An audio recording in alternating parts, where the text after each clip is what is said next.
Donc déjà, merci de nous avoir reçus pour cette interview. Donc la première question, ce serait quels seraient les inconvénients sur la santé de consommer uniquement des produits industriels?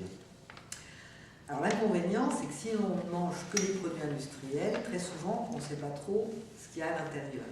Or, certains produits industriels sont particulièrement riches en graisse, en lipides, si on veut parler savant, et en lipides saturés particulièrement, c'est-à-dire ces fameux lipides qui, consommés en excès, auraient des effets défavorables sur le système cardiovasculaire. Des produits industriels aussi peuvent être très riches en sucre, qui peut être aussi en cause dans l'augmentation de l'obésité, et en sel. Voilà. Donc le fait de consommer que des produits industriels met l'individu à risque de consommer trop de graisse, trop de sucre, éventuellement trop de sel, suivant ses choix. Et ça, on sait que c'est un facteur qui peut aggraver la prise de poids, donc l'augmentation du surpoids, de l'obésité.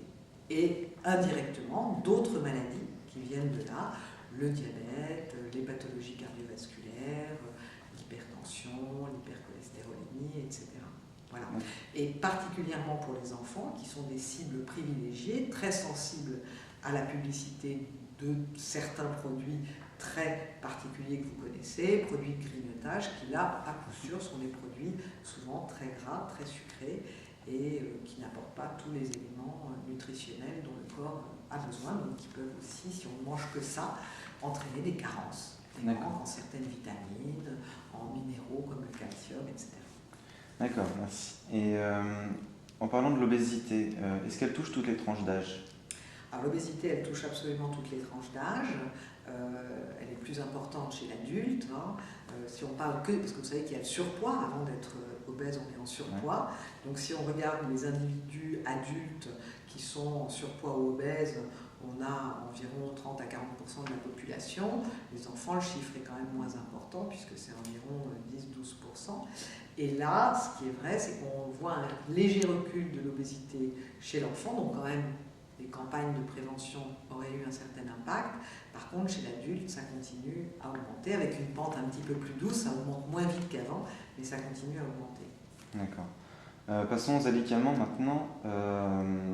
Selon vous, la consommation d'alicaments est-elle bonne pour la santé, mauvaise ou faut-il nuancer? Je pense qu'il faut nuancer. De dire qu'un médicament est mauvais pour la santé, ça dépend comment on l'utilise. C'est-à-dire si on utilise le médicament en se disant ben voilà, j'ai bonne conscience, je mange un produit enrichi en calcium, en minéraux, en certaines vitamines, et du coup ça me dispense de manger des fruits, des légumes, oui, je pense que là le médicament peut mettre encore plus la personne à risque de développer des carences et des maladies nutritionnelles. Voilà. Maintenant, je ne pense pas qu'on peut lui attribuer un risque plus important que ça. Donc voilà, l'alicament en France, en tout cas, ne peut pas annoncer des vertus pour guérir, pour soigner. Il peut dire je suis enrichi ou je suis riche en. Voilà. Le risque, c'est qu'en effet, ça déculpabilise les gens qui ont supprimé certaines catégories d'aliments et ils se disent en mangeant un produit enrichi en calcium, ça me dispense de manger des produits laitiers ou la même chose pour des produits enrichis en vitamines, en minéraux, en fibres, etc. D'accord. Donc c'est ça le risque, c'est de déculpabiliser et de favoriser des manques dans l'équilibre alimentaire. D'accord. Et au cours de nos recherches, nous avons remarqué qu'aux États-Unis, des boissons permettant de lutter contre le cancer existaient et étaient commercialisées. Qu'en pensez-vous? Moi, je pense que c'est complètement dingue. Et c'est évident qu'en France, je pense qu'heureusement, on a des organismes de surveillance qui sont beaucoup plus stricts. Et je ne pense pas que ce genre de choses puisse arriver. Donc, même si on peut dire que de manger plus de tel ou tel nutriment peut protéger contre le cancer, hein, les antioxydants, etc., on va toujours passer par les aliments naturels, mais on ne va jamais promotionner un produit industriel comme étant un élément protecteur contre telle ou telle maladie, heureusement. Je pense que c'est sage. L'aspartame, selon vous, est-ce que c'est un danger pour la santé? Et est-ce que les rumeurs sur sa responsabilité dans certains cancers sont avérées?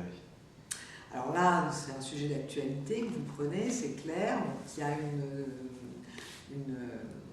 une instance qui s'appelle l'ANSES, A-N-S-E-S, qui est là justement pour donner les recommandations en matière d'alimentation à la population française, qui est en train de se pencher sur la question. Ces études-là qui ont fait grand bruit, qui montreraient une toxicité de l'aspartame chez la femme enceinte avec des risques de fausse couche, avec des grosses consommations de boissons à l'aspartame, et éventuellement des études qui montreraient un impact sur le développement de certains cancers. Donc, je crois qu'il faut rester très prudent. L'aspartame est toujours la cible périodiquement depuis 30 ou 40 ans. C'est une cible, on essaye de le dégommer pour montrer qu'il est toxique. Jusqu'à présent, les autorités n'ont jamais restreint sa consommation, même s'il y a quand même des doses recommandées, mais qui représentent des quantités très très importantes de Coca Light ou enfin, de produits qui utilisent de l'aspartame. Donc je pense que pour le moment, il faut les laisser continuer leur recherche. Est-ce que comme les autres fois, ça va retomber comme un soufflet et il n'y aura aucune modification dans les recommandations de consommation? Nous, ce qu'on peut dire en tant que diététicien, c'est qu'on n'interdit pas aux gens de consommer de l'aspartame. On leur dit simplement de faire attention, de ne pas surconsommer de l'aspartame, parce que le problème, c'est que ça leur donne une attirance pour le goût sucré. Ça ne leur permet pas de se déshabituer du goût sucré. Donc, je dirais qu'on a une attitude assez prudente sur les conseils qu'on donne aux consommateurs, qui est de leur dire essayer d'éviter d'en surconsommer, plutôt pour retrouver le goût des aliments tels qu'ils sont, sans forcément trop d'adjonction de goût sucré. D'accord. Est-ce que, selon vous, les campagnes de sensibilisation de l'État sont-elles assez suffisantes? Alors non, elles ne sont pas suffisantes, c'est pour ça qu'il y a eu un PNNS1, un PNNS2, maintenant il va y avoir un PNNS3, donc même si elles ont eu des effets, c'était des campagnes d'information grand public. Elles ont montré qu'elles ont amélioré les connaissances de la population en matière de repères nutritionnels. Par exemple, le message, les 5 fruits et légumes a l'air d'être bien passé, la fréquence de consommation souhaitable pour les produits laitiers 3 fois par jour, etc., les produits de la mer.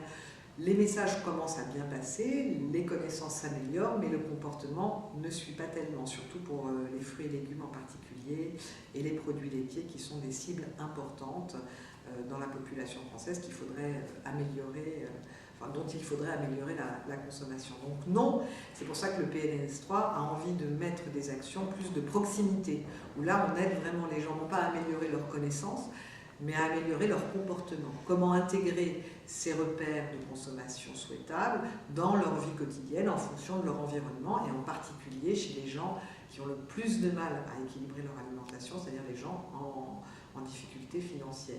Tout ce qui est donc catégorie sociale défavorisée, c'est là où on va retrouver le plus de difficultés à manger équilibré. Donc le PNNS3 voudrait s'attacher à ça. Et aussi via la publicité, vis-à-vis des enfants en particulier, qui sont très sensibles à la publicité, leurs connaissances et leur consommation sont très très sensibles aux publicités. Donc essayer aussi de légiférer sur les autorisations de publicité pour certains produits alimentaires destinés aux enfants à des heures particulières, de façon à ce qu'ils soient moins impactés par la télé, mais aussi les jeux vidéo, parce que la publicité sur les enfants pour les produits alimentaires, c'est aussi via Internet, via les jeux vidéo, les films qui promotionnent, on voit un personnage de BD ou Harry Potter, j'en sais rien, qui voit un truc, peut-être pas Harry Potter, parce que à Poudlard, il peut y avoir de Nutella ou de Coca-Cola. Enfin bon, dans un film pour enfants, on peut indirectement promotionner un produit très sucré ou très gras. Donc les autorités vont essayer d'intervenir aussi à ce niveau-là. D'accord. Et donc depuis 2002, donc depuis le premier PNS, avez-vous remarqué une diminution des problèmes de santé liés à l'alimentation? Et si oui, sur quelle tranche d'âge? Alors, moi, personnellement, à l'échelle de ma pratique quotidienne, je dirais que j'ai quand même noté des modifications de comportement. Alors, est-ce que ça a eu déjà un impact sur la santé? Peut-être pas encore, mais en tout cas, oui, j'ai l'impression que les gens, comme je le disais tout à l'heure, sont mieux informés.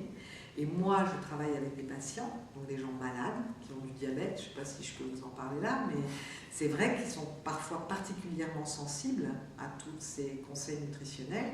Et pour certains, oui, alors je ne pourrais pas te donner un chiffre précis, mais je pense que ça a impacté quand même des choix alimentaires, des consommations particulières. Je pense surtout aux fruits et légumes, justement, parce que ça a aussi un impact direct souvent sur l'équilibre du diabète.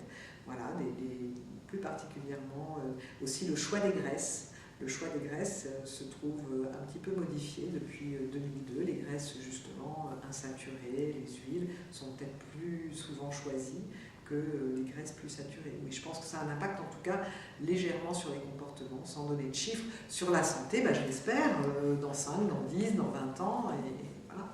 D'accord. Et puis tu as vu, il y a quand même une petite diminution de l'obésité de l'enfant. Donc ça, moi je ne le vois pas parce que je ne travaille pas avec des enfants, mais c'est quelque chose qui existe. Je ne sais pas qu'est-ce qu'il y a eu... Oui, c'est surtout sur les fruits et légumes qu'il y a une augmentation, je trouve, de la consommation. Je regarde un peu les trucs, je vais couper, mais